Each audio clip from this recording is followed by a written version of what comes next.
Welcome to Movie Extra. Today I will show you a comedy, drama movie from 2011 titled, The Rum Diary. Spoilers ahead. Watch out and take care. Enjoy the video. The movie starts in 1960. Paul Kemp, an American journalist and struggling writer, arrives in San Juan, Puerto Rico, in order to get a job at a local newspaper. As he waits outside the editor-in-chief's office, a guy named Bob Sala introduces himself as the photographer of the paper, and tells him about the city in general. Soon, Kemp is invited into the office, where he meets the editor Edward Lauderman, who explains that he is looking to add enthusiastic people to his team, that can help him uplift the rank of the paper. After getting a first introduction to the team, Kemp visits the library where he meets Hal Sanderson, who offers him a job. The same night, Kemp and Sala go out for a drink, where Sala says that he was the only one who applied for the job. He also reveals that the newspaper will be going down soon, but his colleagues disagree with his prediction. After their friends leave, Sala tells him about a guy named Moberg, who works as a newspaper correspondent, but rarely shows up at work due to his drinking problems. Kemp also tells him about Sanderson's offer, and asks his opinion about him, to which Sala tells him he used to work for the paper, but is a freelance realtor now.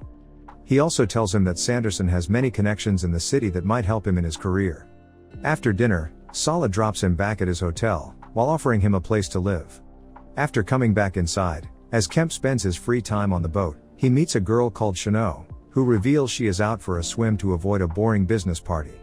Kemp is quickly impressed by her and tries to continue the conversation, but she leaves without answering any of his questions.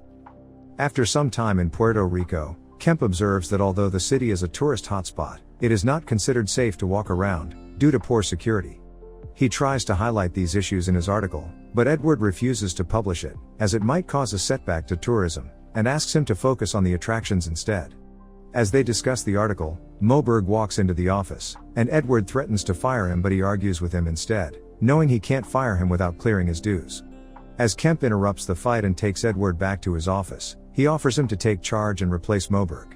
While visiting the airport to cover the upcoming tour of the mayor of Miami, Kemp comes across Sanderson again, who invites him over for lunch.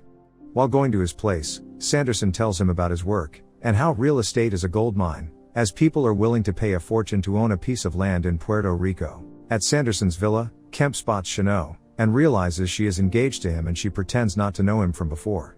As she arranges lunch for them, Sanderson offers Kemp to write ads for his real estate business, so more people are attracted to it. After the meeting with Sanderson, Kemp packs up his stuff and takes it to Sala's apartment, as he offered him a place to stay.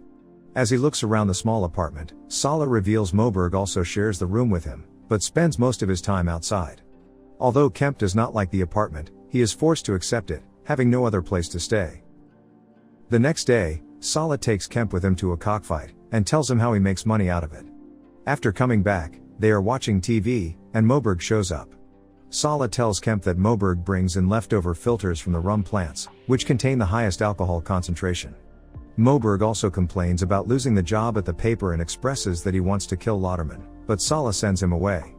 The next morning, Kemp tells Edward about his latest article, in which he talks about the poor living conditions in the city, but Edward asks him to go with the flow, as he cannot change anything. Kemp gets upset, but Edward tells him that the newspaper is financed by the sponsors, and they need to keep the writings within their guidelines. He thinks even if they publish such articles, no one would pay attention to it, because people only come here to enjoy their vacation and are not interested in the problems of the region. Kemp later visits Sanderson's house, and spots him making out with Chanot in the ocean. Soon, he is joined by Sanderson's friends and business partners, Art Zimberger and his wife. Sanderson tells Kemp that Zimberger is a U.S. Marine, who is going to work with him on an upcoming project.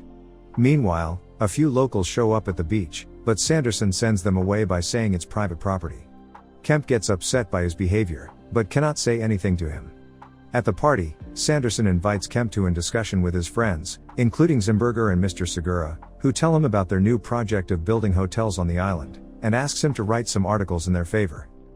While coming back from the party, Kemp, who is smitten by Chanot, tells Sala about her, but he asks him to stay away from her, as she is with Sanderson at the moment. After, they go into a roadside hotel for dinner, but the waitress refuses to serve them, saying they are already closed.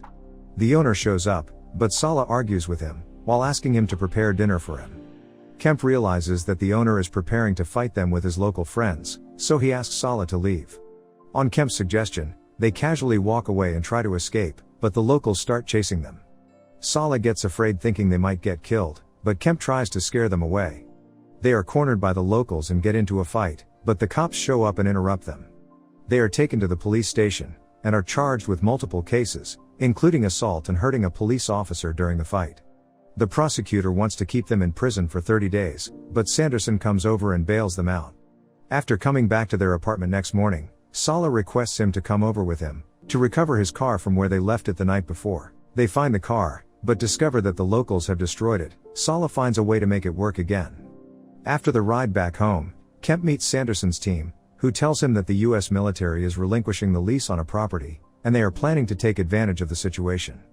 After listening to their plan of building an entire estate, Kemp expresses his concerns, as he thought they only wanted to build one hotel, but he is told that this is just the start. After the meeting, Kemp is asked to sign papers, to make sure he does not reveal their business secret to anyone. Kemp agrees to do it, but asks Sanderson to return the favor. He offers him some money, and hands over a new car, while asking him to pick up Chanel from his house. Kemp meets her at Sanderson's place, where she tells him about the upcoming carnival, and asks him to join as well. Kemp tells Sanderson did not invite him, but she insists on him being there.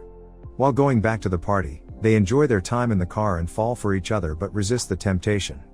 After coming back to the apartment, Sala tells him that the newspaper reported about last night's incident. His concern about the report turns out to be true, as Edward scolds them for their adventure. Seeing Sala upset about it, Kemp invites him to the island, and offers to join the carnival as well. On the island, Mr. Zimberger briefs them about the project of building hotels and resorts. Kemp and Sala later discuss Sanderson's plan. Kemp thinks the project is going to be bad for the locals because they will lose their lands, but he knows Sanderson does not care. At night, they arrive at the carnival, but Sanderson gets upset to see Sala with him. He scolds Kemp for showing him the island and telling him about their deal, but Kemp assures him that Sala won't tell anyone about it. On the boat, Kemp and Chanel spend some time together and he tells her about his job, and his wish to be a better writer. After dinner, Kemp leaves the party to join his friends, but Chanel says she wants to join him. As Sanderson does not want her to leave, he argues with her, but she ignores his concerns and decides to go anyway. At the club, drunk Chanel dances with the locals, which upsets Sanderson and he tries to get in between, but is beaten up by the security. He and Kemp are thrown out of the club, while Chanel is left behind. The next morning, Kemp meets Sanderson at the boat and asks about Chanel, but he expresses his anger with Kemp, and tells him that their deal is over. When returning home, Moberg meets them in the apartment, and tells them that Lauderman has left the job, and the newspaper might close at any moment. He offers a special drug and they decide to try it. Under the influence, Kemp experiences a moment of realization, and decides to expose Sanderson's real estate scams. Meanwhile, Chanel shows up out of nowhere, and asks them to let her stay. Kemp later meets Lauderman, who has returned to office, and asks him to publish the story about Sanderson, but Lauderman refuses. Kemp begins to realize the struggles in journalism, and decides to find his way out. Chanel apologizes to him, thinking she has caused trouble for him, but he comforts her saying she helped him clear his thoughts, as he realized he must expose the scams instead of being a part of them. They receive a court notice, revealing that Sanderson has withdrawn his bail, and they are now wanted by the police. As Sala leaves to talk to their lawyer, Moberg shows up at the apartment, and tells Kemp that the newspaper is being closed forever. Kemp decides to print one last issue to highlight Sanderson's shady deals but is informed they don't have enough resources to do it. Meanwhile, Kemp receives a note from Chanel, revealing that she has gone to New York, and left a $100 bill behind for him. While drinking the last bottle of rum, Kemp decides to bet the $100 on a cockfight to make some money, and shares his idea with Sala and Moberg, who agree to do it. Moberg takes them to his witch friend Papa Nebo, and asks her to bless the cock, so he can win his last fight. After winning the fight, they return to the office, but Moberg informs them that Sanderson's men have taken the printing press, making it impossible to print their last issue. Kemp continues his quest, and leaves Puerto Rico on one of Sanderson's boats. The post-credit scene shows that he returned to New York, where he married Chanel, and became a successful journalist, after discovering his true potential. The end. Thank you for watching. Subscribe and leave a like if you'd like to see more videos like this.